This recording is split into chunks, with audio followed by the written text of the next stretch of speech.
안녕하세요. 김지윤입니다. 네, 트럼프 대통령이 결국에는 결과를 받아들이는 것 같습니다. 승복 연설은 하지 않았지만 지금 제기한 소송들이 줄줄이 기각이 되고 있고 지고 있는 상황이기 때문에 아마도 절차대로 흘러가지 않을까 생각이 드는데요.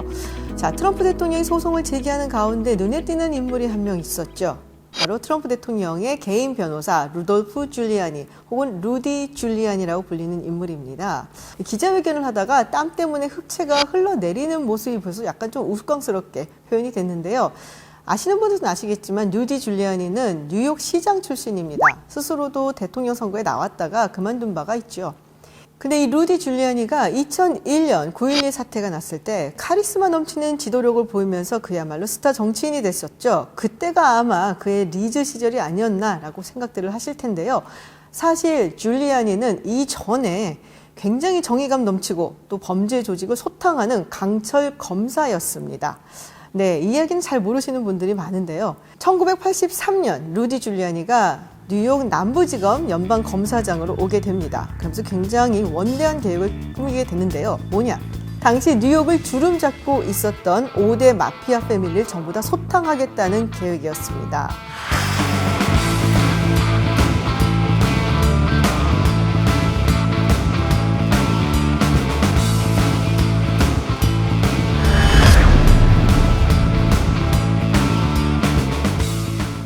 네, 우리가 보통 마피아 하면은 많은 분들이 알카포네를 연상을 하시죠. 근데 알카포네가 활동했던 시기는 1920년대와 30년대고요. 사실 시카고에서 활동을 했었어요. 근데 이 알카포네조차도 원래는 뉴욕에 있다가 나중에 시카고로 옮겨가서 본진을 거기서 차린 거고요. 뉴욕에 원래는 이 마피아들이 주로 활동하던 곳이었죠. 이 뉴욕에서 활동하던 마피아 중에 정말 유명한 사람이 한 명 있습니다. 바로 찰리 럭키 루치아노라는 인물인데요. 당시에 이 마피아들끼리의 전쟁이 있었는데 그걸 카스텔라마레 전쟁이라고 합니다. 그 전쟁이 끝난 다음에 마란자노가 죽고 그리고 그 자리를 물려받은 것이 찰리 루치아노인데요. 이 루치아노의 경우는 우리 마피아 패밀리끼리 싸우고 전쟁하고 그러지 말고 뭔가 좀 공생하는 방법을 찾아보자 해서 1931년 커미션, 이른바 위원회라는 것을 만듭니다. 그래서 뉴욕에 있는 5대 마피아 패밀리들이 서로 전쟁하지 않고 물론 자신들의 불문율을 어겼을 때는 가차없이 처단을 하지만 서로가 공생하는 방법을 생각을 하게 되고 그리고 이 마피아 조직을 그냥 범죄 조직을 넘어서는 일종의 기업형으로 키우는 데 일조를 한 인물입니다. 특히 1970년대 그리고 80년대는 뉴욕이 빌딩들을 그렇게 많이 세우던 때였어요. 건설업이 붐을 일으켰기 때문에 많은 건설업자들이 뉴욕으로 몰려왔었고, 자, 모든 건설업자가 그런 건 아니지만 우리가 건설, 건축 이렇게 생각을 하면은 굉장히 많은 이해관계가 섞여 있죠. 그리고 그 중에는 범죄 조직도 연루가 되는 경우가 꽤 있습니다. 특히 당시 마피아 같은 경우는 노동조합을 중심으로 해서 침투를 했었기 때문에 많은 노조원들이 마피아들과 연계가 되어 있었고요. 건설 노조도 마피아들과 연결이 되어 있었습니다. 그래서 임금 인상을 한다든지 파업을 한다든지 이런 부분들을 마피아들이 조종을 했었고 굉장히 유명한 노조 하면은 다들 아시다시피 트럭 운송 노조, 팀스터스의 노조위원장이었던 지미 호퍼가 있었죠. 그만큼 마피아의 세력이 굉장하던 때였습니다. 그럼 뉴욕에 5대 마피아 패밀리가 어떤 패밀리가 있었냐? 네. 제노베세, 감비노, 콜롬보, 루케세, 그리고 보나노 패밀리 이렇게 5개 패밀리가 있었습니다. 그 중에서 제노베세 패밀리가 바로 찰리 루치아노가 세웠던 패밀리고요. 당시에는 팻 토니 살레르노가 이끌고 있었습니다. 그리고 감비노 패밀리는 폴 카스텔라노가 이끌고 있었고요. 루케세 패밀리는 토니 코랄로가 보스였고요. 그리고 콜롬보 패밀리는 카마인 페르시코가 이끌고 있었고 그리고 보나노 패밀리의 보스는 필립 라스텔리입니다. 근데 이 보나노 패밀리는 약간 특이한 게요. 여러분들 도니 브라스코라는 영화 혹시들 기억하시는지 모르겠어요. FBI 요원이 마피아인 척하고 이 한 조직에 침투를 하는데 그때 침투하면서 썼던 이름이 도니 브라스코죠. 이 도니 브라스코가 침투했던 조직이 바로 이 보나노 패밀리입니다.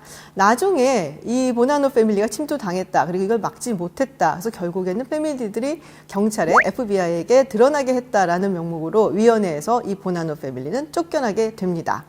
이 마피아 조직은 대체로 가장 위에 있는 보스가 있죠. 그리고 그 밑에 부두목이라고 할 수 있는 언더보스가 있습니다. 그리고 그 밑에 캡틴 혹은 카포가 있고요. 그리고 그 밑에 솔저가 있고 마지막으로 어소시에이트이 있습니다. 근데 당시에 이 마피아 조직을 소탕하려고 해도 상당히 어려움을 겪었던 게 주로 행동대원들이 어떤 범죄를 저지르고 난 다음에 이 행동대원들을 잡아들이면 거기서 보통은 기소가 되고 끝난 경우가 많았어요. 그래서 미국에서는 리코법이라는 것을 통과를 시켜서 이 행동대원들에게 명령을 내리거나 혹은 이런 행동대원들이 범죄를 저지르도록 도와주거나 하는 일종의 보스들도 함께 연루시켜서 기소를 할 수 있는 일종의 조직범죄법을 통과를 시킵니다. 자, 이 법이 마련이 됐고 그 이후에 어떤 식으로 행동을 했냐? 이 큰 프로젝트를 수행한 거예요. FBI 요원들이 이른바 도청이라는 방법을 사용을 한 거죠. 지금은 우리가 첩보 영화라든지 스파이 영화 이런 걸 보면 뭐 도청이라는 게 굉장히 쉽게 나오지만 그 당시만 해도 그렇게 쉬운 것은 아니었습니다. 그래서 어떤 방법으로 이 도청을 했느냐? 이게 실제로 있었던 일인데요.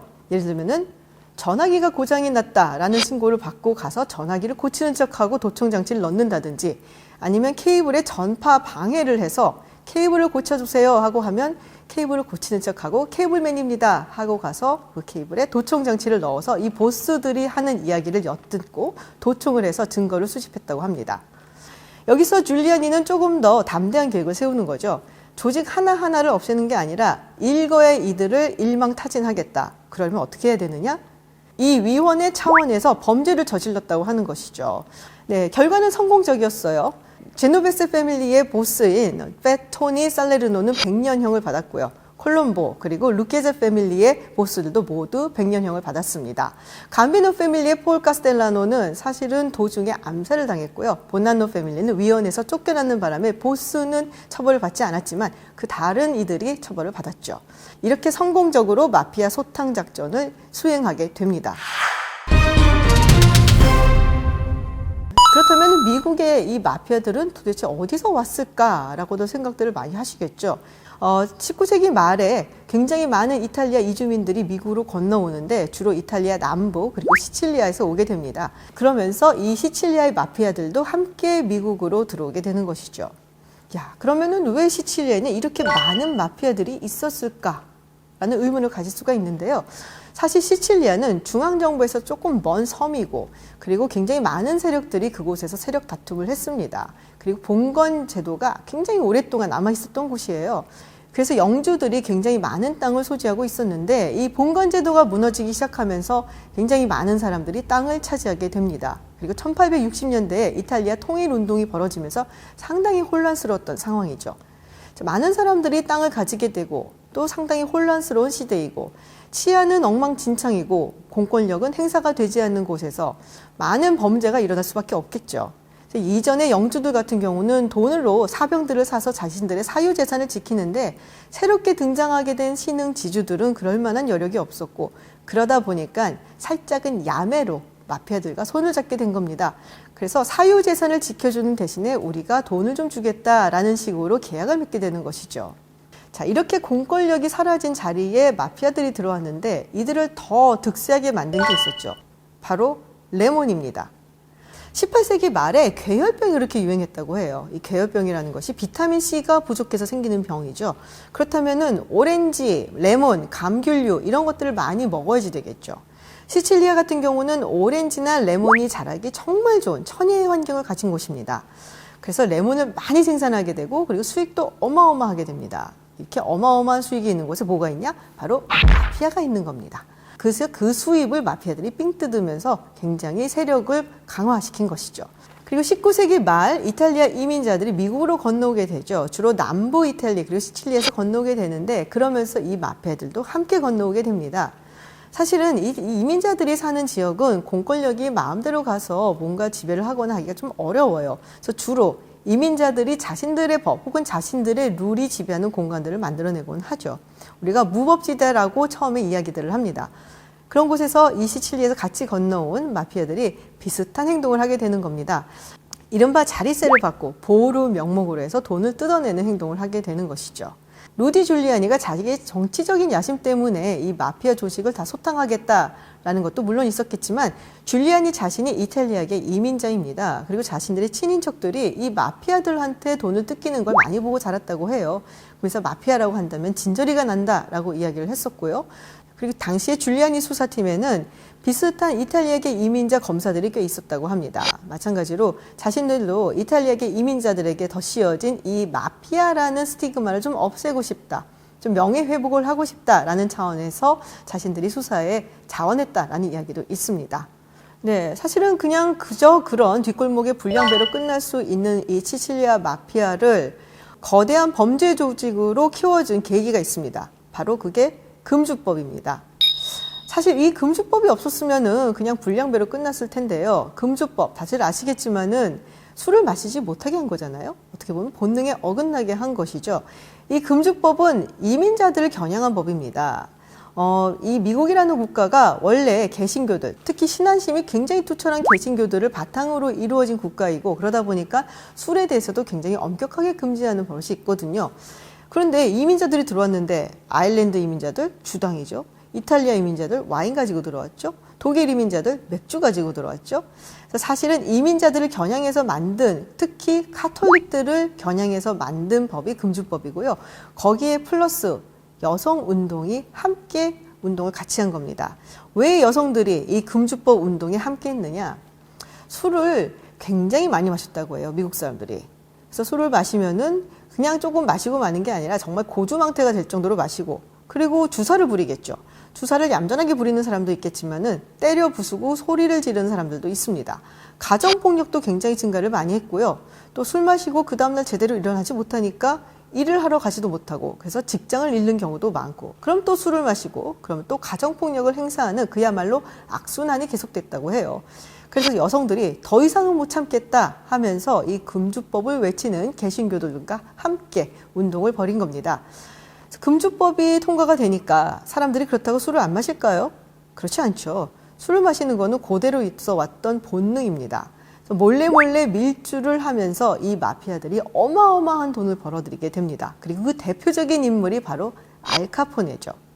그래서 알카포네가 운영하는 술집도 굉장히 많았고요. 또 이 밀주를 통해서 굉장한 부를 쌓았고, 그 당시 이야기하던 술을 팔기는 하는데 몰래 사람을 들여보내서 술을 팔았던 바를 스픽이지라고 이야기를 합니다.